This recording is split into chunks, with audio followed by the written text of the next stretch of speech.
Hello and बखैर रागली to all of you. मैं हूं फ़खर यूसुफज़ई और आप देख रहे हैं डिबेट विद फ़खर। आज की डिबेट में बात करेंगे दो बड़ी इंपॉर्टेंट डेवलपमेंट्स आ रही है इंटरनेशनली। एक तो ये है कि Indian prime minister Narendra Modi ji Warsaw गए पोलैंड, उन्होंने विजिट किया और उसके बाद वॉर जोन जो यूक्रेन है, यूक्रेन रशिया वॉर मेरे ख्याल अब 3 साल से ज़्यादा हो चुका है। कौन है जो इससे वाकिफ़ नहीं होगा, वहाँ पे गए हैं। इससे पहले वो रशिया गए थे। क्या होने जा रहा है, क्या कोई जंग का जो शिद्दत है उसकी उसको कम करने में कोई रोल प्ले करेंगे, या वैसे भी उनके यूक्रेन और रशिया और बाकी यूरोपियन कंट्रीज के साथ अच्छे ताल्लुकात हैं, क्या होने जा रहा है, इस पे बात करेंगे। और दूसरी बड़ी इंपॉर्टेंट डेवलपमेंट एक और भी है, defence minister of India Rajnath Singh ji मौजूद है जी यूएस में। और यूएस में जो उनकी डील्स इससे पहले हो चुकी है खास तौर पर डिफेंस से रिलेटेड, उसको शायद अब आगे बढ़ाया जाएगा और उसका शायद वो वाला फेज शुरू हो चुका है जिसमें वो टेक्नोलॉजिकल ट्रांसफर्स हों या फिर वो चीज़ें ट्रांसफ़र होना इंडिया को या इंडिया से कोई चीज़ यूएस को, वो सारी चीज़ें अब होने जा रही है। हो क्या रहा है, इस दोनों बड़े इंपॉर्टेंट मुद्दों पे बात करेंगे। और बात करने के लिए मैं ज्वाइन कर रहे हैं senior defence journalist major general Ashwini Siwach साहब ने मुझे ज्वाइन किया। जनरल साहब, once again thank you very much for joining my show. Thank you Fakhar. General साहब, थोड़ा सा स्टार्ट करेंगे। Poland after 45 years if I am not wrong तो विजिट किया है इंडियन प्राइम मिनिस्टर ने, बहुत लंबा अरसा है। और इसके साथ क्योंकि यूक्रेन में जंग चल रही है, वहां का जाना भी उससे भी शायद ज्यादा इंपॉर्टेंट है। कैसा देख रहे हैं कि मोदी साहब, क्योंकि रशियन प्रेसिडेंट के साथ या रशिया के साथ इंडिया के बड़े क्लोज टाइज हैं और अब से नहीं है, शायद 4 5 6 डिकेड से ये सिलसिला चलता आ रहा है। तो क्या होने क्या जा रहा है कि ये नॉर्मल विजिट था जैसे होते हैं, हेड ऑफ द स्टेट जाते हैं, कोई बायलैटरल डील्स होती हैं इंडिया की दुनिया भर के साथ हो रही है, ये थी या इससे हटकर भी कुछ है इसमें? हाँ बिल्कुल, इसके अंदर बिल्कुल फकर ऑप्टिक्स बहुत है। ये सच्चाई है कि जो रशिया यूक्रेन लड़ाई को करीब करीब 30 महीने से ज्यादा हो गए हैं और लड़ाई रुकने का नाम नहीं ले रही। और ये भी सच्चाई है, भारत ने रूस को कभी क्रिटिसाइज नहीं किया। और ना जब भी यूएन के भी रेजोल्यूशन में भी या तो हम न्यूट्रल रहे हैं या हमने वोट उसके अगेंस्ट किया नहीं। तो एक प्रेशर था भारत के ऊपर कि भाई भारत कहीं ना कहीं रूस की तरफ ज्यादा ध्यान दे रहा है। जबकि भारत ने ये साफ सुथरे शब्दों में कहा, भारत जो है वो किसी के साथ नहीं है, भारत एक शांति की तरफ है। अगर आप देखें कि जब भारत के प्रधानमंत्री एससीओ मीटिंग थी, उसके साइडलाइन में मिले थे पुतिन को, तो उन्होंने उनकी आंखों में आंखें डाल के बोला था, this is not an era of war और डायलॉग डिप्लोमेसी से बातचीत होनी चाहिए। और इसी प्रकार से अब जब जुलाई के पिछले महीने 8 और 9 जुलाई को जब प्राइम मिनिस्टर मोदी गए थे रूस के अंदर और वहां पर वो पुतिन से मिले थे, क्योंकि वो बायलैटरल बातचीत थी, हर साल होती है एनुअल, एक बार भारत में एक बार रूस में। तो उसको ये बताया था कि किसी चीज का समाधान बैटलफील्ड पे नहीं हो सकता, ये एक निगोशिएटिंग टेबल पे ही आप कोई ना कोई नतीजा हासिल कर सकते हैं। तो वहां पर भी उनको ये बताया गया था। मगर एक प्रकार से प्रेशर में पक्का है कि भारत जो है कहीं ना कहीं रूस की तरफ ज्यादा झुकाव में है इस रशिया यूक्रेन लड़ाई में। और इसलिए भारत ये दिखाना चाहता है, भारत शांति की तरफ है, भारत एक प्रकार शांति का दूत है और स्पेशली जो ग्लोबल साउथ है उसका एक प्रकार माउथ पीस है। भारत आज उनका लीडर है, क्योंकि इस लड़ाई में किसी को सबसे बड़ा नुकसान है तो वो ग्लोबल साउथ की जो गरीब देश हैं, जहां पर उनकी इकोनॉमी डिगमगा गई है, फूड फ्यूल फर्टिलाइजर के रेट डबल से ट्रिपल हो गए हैं, पूरे वर्ल्ड की इकोनॉमी 1.3 से 1.4% ज्यादा नीचे गिरी है। तो ये लड़ाई जो है अगर बंद होनी चाहिए, तो इसको देखते हुए सब जगह से आवाज आ रही थी कि एक ऐसा देश जिसके रिलेशनशिप अमेरिका से भी अच्छे हैं, स्ट्रेटेजिक पार्टनर हैं, आपके यूरोप के साथ भी हैं, यूक्रेन के साथ भी अच्छे हैं और रूस के साथ भी अच्छे हैं, तो भारत एक पहल कर सकता है, एक फैसिलिटेटर का रूप अपना सकता है। एक मीडिएशन तो मैं नहीं कहूंगा, फैसिलिटेटर ज्यादा, कि कहीं ना कहीं ये लड़ाई बंद होनी चाहिए, क्योंकि ये लड़ाई से बहुत नुकसान होगा। तो मुझे लगता है बड़ी सोच समझ के ये विजिट हुई है। पहले वो पोलैंड गए, पोलैंड पे आपने बहुत ठीक किया, 45 ईयर्स के बाद हमारी कोई प्रधानमंत्री गए हैं। लास्ट हमारे प्रधानमंत्री 1979 में मोरारजी देसाई गए थे। पोलैंड भी भारत के लिए एक बहुत इंपॉर्टेंट देश है। पोलैंड एक ऐसा देश है जो कि गेटवे टू यूरोप है, central Europe and west Europe. और पोलैंड से ही सारा जो सामग्री है, जो लड़ाई की हथियार, लड़ाई के लॉजिस्टिक नाटो से यूक्रेन में आ रहे हैं, ये भी इंपॉर्टेंट। तो अब भारत के प्रधानमंत्री यूक्रेन में पहुंच गए हैं और जी। वहां पर वो जेलेंस्की से मिल रहे हैं। तो आगे आप जब क्वेश्चन पूछेंगे फिर बातचीत करेंगे। अच्छा, जन साहब थोड़ा-सा ये बता दीजिएगा, क्योंकि लाज़मी-सी बात है 8 और 9 जुलाई को इम्पोर्टेंट विज़िट वो इसलिए था कि ठीक है, ताल्लुकात तो हैं इंडियन रशिया के दरमियान, आना-जाना भी है। हेड ऑफ़ द स्टेट 1 साल इंडिया से जाते हैं, 1 साल जो है वो रशिया से जाते हैं। लेकिन इस सिचुएशन में क्योंकि एक बहुत बड़ी जंग छिड़ी हुई है और जैसा कि आपने बताया कि पूरी दुनिया इससे इफ़ेक्ट हुई है, और ख़ास तौर पे अगर हम एशियन कंट्रीज़ की बात करें, पाकिस्तान में इन्फ्लेशन पहले भी, मैं ये नहीं कहता कि कोई बहुत हर चीज़ सस्ती मिल रही थी, लेकिन इसके बाद ज़िंदगियाँ मज़ीद मुश्किल हुई हैं हम लोगों की। काफ़ी एक बेशक जंग हमसे बहुत दूर लड़ी जा रही होगी, लेकिन उसका असर हमें बहुत करीब से महसूस हो रहा। इस तरह दुनिया के और कंट्रीज़ को भी हुआ होगा। तो क्या ज़ेलेंस्की या फिर पुतिन से पहले कोई ऐसी बात मोदी साहब की हुई होगी जो अभी वो ज़ेलेंस्की को बताएँगे कि भई बस हो गया, बस करते हैं इसको, ख़त्म कराते हैं, और जितना होना था नुकसान आपका भी बहुत ज़्यादा हुआ और रशिया का भी अच्छा खासा नुकसान हुआ है, हम जो मर्ज़ी कहते हैं लेकिन नुकसान हुआ है। तो ऐसी कोई सिग्नल्स आ रहे हैं कि नहीं है, नॉर्मल है? ये कहना बड़ा मुश्किल है फ़खर, ये सच्चाई है। कहीं न कहीं ये बातचीत आई है कि क्या ज़ेलेंस्की को के साथ जब बातचीत करेंगे, क्या कोई मैसेज उनके पास है, ओके। जो पुतिन ने दिया है, उनसे बातचीत करना चाहेंगे। तो जी। मुझे लगता है कि ये सच्चाई है कि भारत एक ऐसा रोल प्ले कर सकता है, जो कि एक फैसिलिटेटर का, कि ये लड़ाई बंद हो। क्योंकि ये सच्चाई है, ये लड़ाई बंद होने की बजाय फैलने के चांसेस ज़्यादा लग रहे हैं अभी। वो कैसे? क्योंकि अभी जिस प्रकार से रूस जो है ईस्ट यूक्रेन में बढ़ता जा रहा है, जो डोनबास के इलाके में, उसने जापोरिजिया, खारोसोन पहले ले चुका है। ऑलमोस्ट 18% जो यूक्रेन का इलाका उसने कब्जा किया है, इंक्लूडिंग क्रीमिया, उसने 2014 में किया था। मगर जो पलटवार किया है यूक्रेन ने कुर्स्क के अंदर, जहां पर उन्हें एक प्रकार अटैक करके, वो उसने सरप्राइज कर दिया है कि उसने करीब करीब 1200 किलोमीटर का इलाका ले लिया है, 80 के करीब गांव ले लिए हैं, और जो उसके 3 मेन ब्रिज थे सीएम रिवर पे, उनको डिस्ट्रॉय कर दिया है, मैकेनाइज फॉर्मेशन के साथ गया है। तो अब ये लड़ाई सोचो कि बंद हो सकती है आने वाले समय में, वो लग नहीं रहा, क्योंकि ये लड़ाई तो अब बढ़ेगी।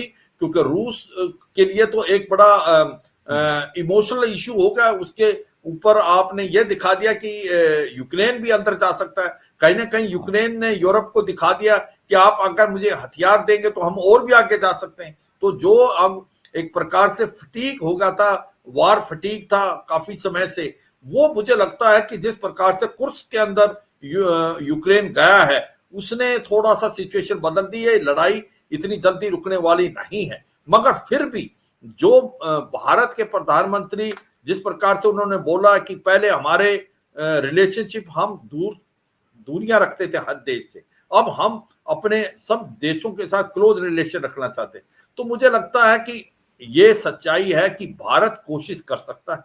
भारत क्योंकि रिलेशनशिप सबसे अच्छे हैं, भारत रूस को भी बोल सकता है, और कहीं ना कहीं बातचीत जेलेंस्की से होगी तो वहां पर भी वो यही बताएंगे जो जो उन्होंने रूस में बताया था, कि लड़ाई किसी चीज का समाधान नहीं है, बातचीत करके कोई ना कोई हल निकाला जाए। क्योंकि पूरे वर्ल्ड में, जैसे आपने बताया, इकोनॉमी डिगमगा गई। बिल्कुल। रशिया यूक्रेन के कारण कितने देश हैं जो कि बहुत ज्यादा इन्फ्लेशन के मारे गए हैं। और यही नहीं, उसके बाद जो इजराइल हमास की लड़ाई हुई है, उससे जहां पर होती रिबल जो रेड सी के अंदर सक्रिय हैं, 15 से 20% ट्रेड का रेट बढ़ गए। तो ये सच्चाई है। ये जो विजिट है ये एक इम्पोर्टेंट है, ये एक, मैं कहूँगा, बैलेंसिंग एक्ट भी है किसी तरीके से। दूसरा ये भी है कि वो एक फैसिलिटेटर का कर सकते हैं रोल दोनों देशों को। और नहीं तो कम से कम पूरे वर्ल्ड में ये तो नजर आएगा कि रूस और यूक्रेन की जो लड़ाई है उससे बहुत नुकसान हो रहा है। ये लड़ाई अब बंद होनी चाहिए।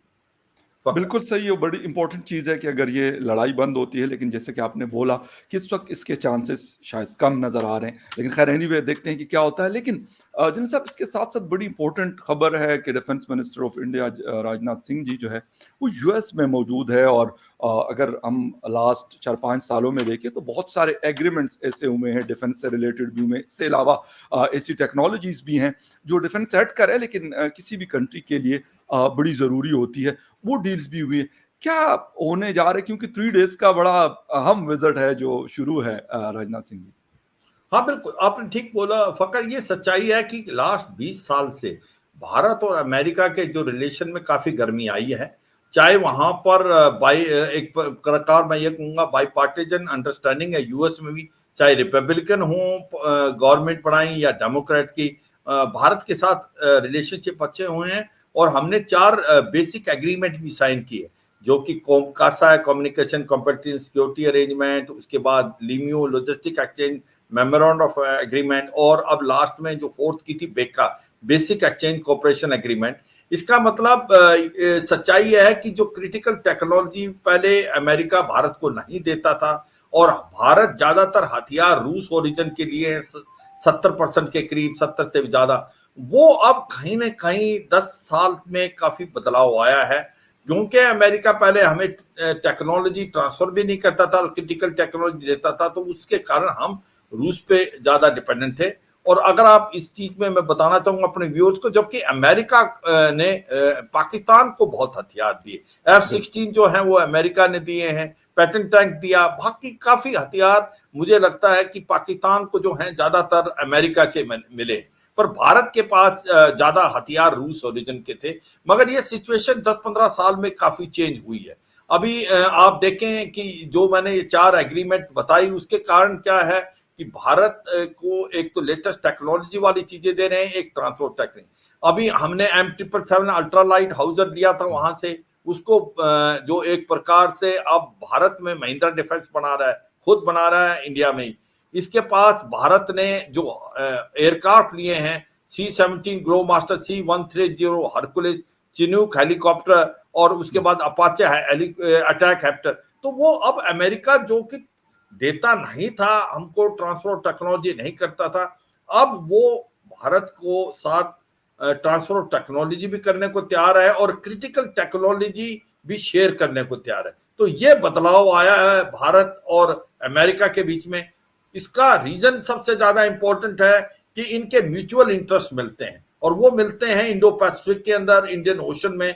क्योंकि उनको, चीन को, अमेरिका को लगता है कि अगर कोई मुकाबला चीन का कर सकता है साउथ एशिया में, वो भारत है। और इंडो पैसिफिक में जैसे चीन जो है बहुत एग्रेसिव हो रहा है, जिस प्रकार से उसने पूरा इंडो पैसिफिक अपने नाम कर लिया है, जिस प्रकार से बाकी देशों के साथ भी प्रॉब्लम है, इंडोनेशिया, मलेशिया, वियतनाम, ब्रुनाई वगैरह, तो ऐसे में वो समझता है कि भारत और यूएस के जो स्ट्रेटेजिक इंटरेस्ट है वो मिलते हैं। तो इसलिए भारत और यूएस के जो रिलेशनशिप में काफी गर्मी आई है, और इससे जो हथियार जैसे मैंने बताए, वो काफी हथियार अब भारत को अमेरिका से भी आने लगे हैं, और धीरे धीरे ट्रांसफर ऑफ टेक्नोलॉजी और मेक इन इंडिया का भी जो कंपोनेंट है वो धीरे धीरे बढ़ेगा। फकत जब आप आगे पूछते हैं कि क्या है वेपन, मैं वो बताता हूँ। एग्जैक्टली एक तो ये आपने बिल्कुल, आपसे मैंने पूछना है कि क्या ऐसी टेक्नोलॉजीज है जो अमेरिका नॉर्मली नहीं देता दुनिया भर के बहुत से, शायद इसराइल के हवाले से हम सुनते हैं कि उनको ट्रांसफर करता है या उनको देता है, बाकी शायद ही किसी दुनिया के कंट्री को देता है। लेकिन एक तो ये क्वेश्चन है। दूसरा, अभी रिसेंटली एक स्टेटमेंट अमेरिका की तरफ से आया था कि जो इंडियन कंपनीज कुछ इक्विपमेंट्स या कुछ इस तरह की चीजें एक्सपोर्ट करती है रशिया को, उसमें मिसाइल से रिलेटेड या जो डिफेंस से रिलेटेड चीजें हैं उसको वो ना भेजे। इस हवाले से भी कुछ चीजें हो सकती है। पहले थोड़ा सा उस टेक्नोलॉजीज के ऊपर बात आपसे, और फिर दूसरा सेकंड क्वेश्चन जो अमेरिका रशिया के हवाले से बड़ा कंसर्निंग रहता है, वो थोड़ा सा उस पर आपका टेक। हाँ बिल्कुल, देखो ये सच्चाई आपके पॉइंट में दम है कि अगर आप कुछ एक समय पहले देखें कि जो S-400 है, वो एक प्रकार एयर डिफेंस सिस्टम है जो कि रशिया का है, और भारत को एयर डिफेंस सिस्टम चाहिए था। भारत ने पेट्रोइट मिसाइल सिस्टम जो लेने की कोशिश की यूएस से, उसको मना कर दिया। और जो एक प्रकार से इसी को तरीके से चीन ने भी लिया और टर्की ने भी लिया। वो दोनों ने, हम तीनों ने मिलके रूस से लिया अलग अलग टाइम। मगर इसके ऊपर इकोनॉमिक सैंक्शन लगी, और चीन के ऊपर भी इकोनॉमिक सैंक्शन लगाई, और टर्की के ऊपर इकोनॉमिक सैंक्शन लगाई, जबकि टर्की नेटो का हिस्सा है। उसको F-35 जो एयरक्राफ्ट देने थे वो उसने मना कर दिया, और उसके ऊपर सैंक्शन लगे। उसकी वजह जो आप इशारा कर रहे हैं क्योंकि सोवियत ओरिजिन का है S-400, वो ये कहते हैं कि जो F-35 की टेक्नोलॉजी है वो कॉम्प्रोमाइज हो सकती है। तो ये सच्चाई है कि अमेरिका इस चीज से तो बिल्कुल उसको लगता है कि कहीं उसकी जो टेक्नोलॉजी अगर कॉम्प्रोमाइज होती है तो वो उस देश को नहीं देगा, इसमें कोई शक नहीं।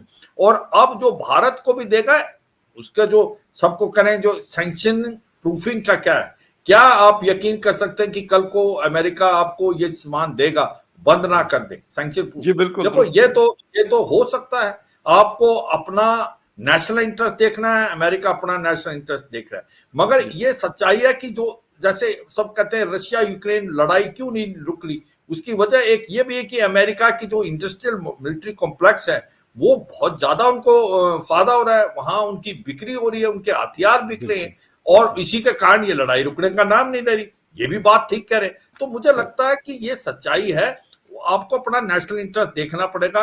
अभी तक हमारे S-400 का उन्होंने सैंक्शन नहीं लगाई है, क्योंकि हमने जो जवाब दिया कि हमने जब आपसे मांगा तो आपने दिया नहीं, अभी नेशनल इंटरेस्ट में हमने वहां पर लेना पड़ा, तो अभी तक नहीं, आगे क्या होगा कुछ नहीं कर सकते। इसी प्रकार जो चाबार पोर्ट पे था, हमने जब ईरान के ऊपर उन्होंने सैंक्शन लगाई तो हमने ईरान से ऑयल लेना बंद कर दिया, जबकि ईरान से सबसे सस्ता ऑयल मिलता था, नजदीक था, उसके अंदर इंश्योरेंस भी इनबिल्ट थी, मगर क्योंकि अमेरिका का प्रेशर था तो हमने बंद कर दिया। तो चाबार पोर्ट के लिए हमने बताया कि उसकी वजह क्या है। चाबार पोर्ट आपका बाईपास पाकिस्तान करके अफगानिस्तान, सेंट्रल एशियन स्टेट और उसके बाद नॉर्थ साउथ ट्रांसपोर्ट कॉरिडोर को जोड़ेगा। ये पूरी वर्ल्ड की इकोनॉमी के लिए अच्छा है, और उस पर उसने सैंक्शन नहीं लगाई अभी तक। तो इसका मतलब यह है कि अमेरिका भी समझता है कि क्या चीज में सैंक्शन लगानी चाहिए, क्या चीज में सैंक्शन नहीं लगाए। अब पॉइंट आता है ऑयल का। जो ऑयल हम ले रहे हैं रशिया से, वो तो हम पहले 2-3% ले रहे थे, अभी 30% ले रहे हैं, उसको चीन भी ले रहा है। तो उसके ऊपर तो उन्होंने काट सा लगाया नहीं, countering America adversary through sanction act. उसकी वजह यह है कि अमेरिका क्यों कैसे लगाएगा, जबकि उसका गैस ऑयल जो अभी भी रूस का यूरोप में जाता है, जर्मनी में जाता है, फ्रांस में जाता है, तो वो दोहरा चेहरा तो नहीं कर सकता ना कि हमके लिए तो वो सैंक्शन लगाता है और यूरोप की कंट्रीज वहां से गैस भी ले रही हैं, LNG भी ले रही है और ऑयल भी ले। तो इसलिए ऐसा नहीं है कि आपको कोई प्रेफरेंशियल ट्रीटमेंट देगा अमेरिका, मगर ये है कि आपको भी अपना इंटरेस्ट देखना है। तो इसलिए हम 30% वहां से ऑयल ले रहे हैं, इसमें कोई शक नहीं। मगर ये सच्चाई है, आने वाले टाइम में दोनों देशों के बीच में जब समझौता होता हथियारों का, तो वो यही होता है कि दोनों देशों को फायदा है कि उनकी मिलिट्री इंडस्ट्रियल कॉम्प्लेक्स है। जैसे हम अब बात कर रहे हैं, हमारा जो तेजस मार्क 1 बनाया है हमने, एक LCA है, लाइट कॉम्बैट एयरक्राफ्ट, उसकी बहुत ज्यादा डिमांड भी आ रही है। उसका जो इंजन है अभी हम ले रहे हैं G404, उसमें कुछ देरी थी, जिसको वो जनरल इलेक्ट्रॉनिक्स है और उसको HAL बनाएगा जॉइंट कोलैबोरेशन से, और 15 से 20% उसमें इंडिजिनस भी होगा हमारा। तो वो उसमें थोड़ा डिले था, तो मुझे लगता है वो डिले के कारण काफी हो सकते हैं, मगर अब वो मिलेगा। और उसके बाद G414 जो तेजस मार्क 2 मिलेगा। कहने का मतलब है कि भारत एक के अंदर इतनी काबिलियत और क्षमता है कि हमने आज जो कि हम हथियार पहले इंपोर्ट करते थे, आज हम उस कतार में पहुंच के हम एक्सपोर्ट कर पाएंगे इन हथियारों को। तेजस मार्क 1A और तेजस मार्क 2 की डिमांड बहुत आ रही है बाहर, तो हम इंजन है वो लेंगे, मगर ज्यादातर हथियार खुद बनाएंगे। इसी प्रकार से MQ-9 ड्रोन्स हैं, वो भारत ले रहा है, जिसको जनरल एटॉमिक्स बना रहे हैं, और उसको भारत फोर्ज इंडिया बनाएगा। तो वो भी हथियार ले रहे हैं क्योंकि उसकी बहुत जरूरत है इंडो पैसिफिक में। अगर आपने उसको करना है, हमने 15 नेवी के लिए, 8 एयरफोर्स, ये सारे ओपन डोमेन में। एम ये है कि अब जो भी हथियार हम लें उसमें हम इंडिजिनस कंपोनेंट करें, ट्रांसफर ऑफ टेक्नोलॉजी करें और भारत में बढ़ाएं। और हम भारत जो कि पहले हथियार खरीदता था 70 से 80%, अब भारत जो है 20 से 30% हथियार बेचने लगा है। 25,000 करोड़ का एक्सपोर्ट हुआ, जो बढ़ेगा अभी। और अब हमारा जिस प्रकार से ब्रह्मोस मिसाइल है, या एक प्रकार आकाश मिसाइल है, नाग मिसाइल है, तेजस मार्क 1 अल्फा, इसकी डिमांड आ रही। तो हमारा जो सोच विचार है, स्पेशली प्रेजेंट गवर्नमेंट के अंडर, जिस प्रकार से हमने 2 कॉरिडोर बनाए हैं, एक जो हमारा नदन में है यूपी में कॉरिडोर, एक साउथ में है तमिलनाडु में, तो ज्यादातर हथियार हम खुद बनाने लगे, क्योंकि जब तक आपकी इकोनॉमी नहीं बढ़ेगी, जब तक आप अपने हथियार नहीं बनाएंगे, आप बाहर से लेते रहेंगे, एक तो आपका फॉरेन एक्सचेंज आएगा, जबकि आप खुद बनाएंगे तो आप एक तो एक्सपोर्ट करोगे। अब जो प्राइम मिनिस्टर मोदी का नारा है, make in India make for world, या हम खुद के लिए बनाए और पूरे वर्ल्ड के लिए बनाए, तो ये नारा है जो बड़ा सक्सेसफुल है। जब आप हथियार यहाँ बनाएंगे तो उससे एम्प्लॉयमेंट बढ़ेगी, वहां डेवलपमेंट आएगी, वहां इंफ्रास्ट्रक्चर बढ़ेगा। तो ये इस चीज को पहलू लेके चल रहे हैं। तो अब जिस प्रकार से भारत और अमेरिका के रिलेशन है, चाहे हमने C-17 ग्लो मास्टर लिया, C-130J हरकुलिस लिया, चिनूक हेलीकॉप्टर लिया है, अपाचे अटैक, तो ये धीरे धीरे जिस प्रकार से हम हथियार ले रहे हैं, ज्यादातर हथियार हम ट्रांसफर टेक्नोलॉजी और खुद बनाएंगे, ये ओके, भारत का भी सोच विचार है फकर।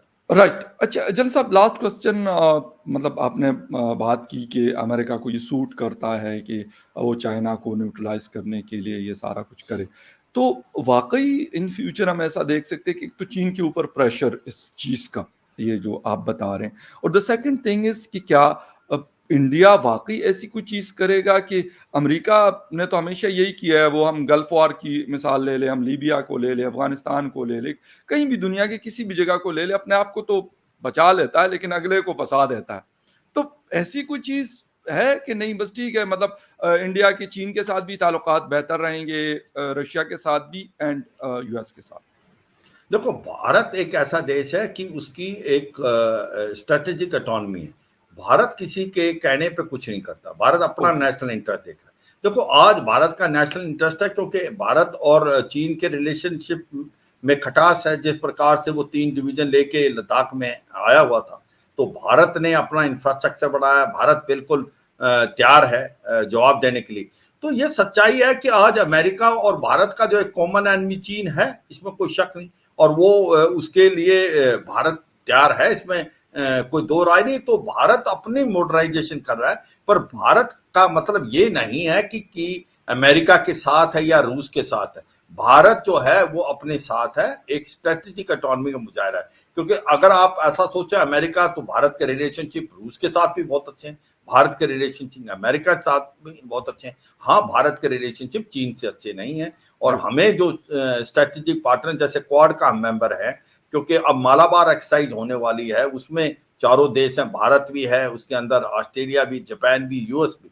तो उसका हिस्सा इसलिए है कि वो कोई मिलिट्री अलायंस नहीं था, वो यही कह रहे हैं फ्री, ओपन और इंक्लूसिव इंडो पैसिफिक होना चाहिए, फ्रीडम ऑफ नेविगेशन होना चाहिए, rule okay, based international order होना चाहिए, maintaining territorial integrity and sovereignty of all nation होना चाहिए। वो चीन मानता नहीं है। चीन तो अपनी दादागिरी कर रहा है वहां पर। चीन ने तो पूरा एक्सक्लूसिव इकोनॉमिक जोन पूरे इंडो पैसिफिक का अपने नाम कर लिया है। तो ऐसे में देश जो हैं वो इकट्ठे होंगे और एक प्रेशर तो डालेंगे चीन के ऊपर कि आपकी दादागिरी नहीं चलेगी, क्योंकि ये इलाका तो उनका नहीं था, ये तो इनका मलेशिया, इंडोनेशिया या आपका बोर्नो या वियतनाम, ये सब का है। तो ऐसे में भारत अपना नेशनल इंटरेस्ट लेके चलेगा। भारत किसी की तरफ नहीं, स्ट्रेटेजिक ऑटोनॉमी का मुजाहरा करता है। भारत के रिलेशनशिप अमेरिका से भी अच्छे हैं और भारत के रिलेशनशिप रूस से भी बहुत अच्छे हैं। बिल्कुल सही, और मेरे ख़्याल में ये सबसे इम्पोर्टेंट चीज़ होती है कि आप दुनिया की जितनी भी बड़ी पावर्स होती हैं उनके साथ, या फिर बड़ी पावर ना भी हो, बाकी दुनिया की कंट्रीज़ के साथ भी अपने ताल्लुकात को अच्छा रखते हैं। और सबसे इम्पोर्टेंट चीज़ जो मैं करना चाहूँगा, that is your national interest, कि वो पाकिस्तान का अगर उसको प्रायोरिटी पे रखे, टॉप प्रायोरिटीज़ में उसको रखे, तो वो कंट्री प्रोग्रेस करता है। वो इंडिया हो, वो इवन अफ़गानिस्तान हो, रशिया हो, अमेरिका, चीन हो, किसी दुनिया की कंट्री की भी अगर हम बात करें, अगर वो अपने नेशनल इंटरेस्ट को ऊपर रखता है और बाकी चीज़ों को नीचे रखता है, तो मेरे ख्याल में उसको तरक्की करने से कोई नहीं रोक सकता, और उसके लिए शायद प्रॉब्लम भी उस तरीके से क्रिएट नहीं होती जिस तरह नॉर्मली हमें नज़र आती है। जनरल साहब, once again thank you very much, आपके टाइम का बहुत शुक्रिया कि आपने शो ज्वाइन किया, and viewers thank you very much for watching debate with Fakhar Yousafzai. किसी और डिबेट में फिर मिलेंगे, तब तक के लिए take care and bye. Thank you Fakhar, thank thank you. You very much.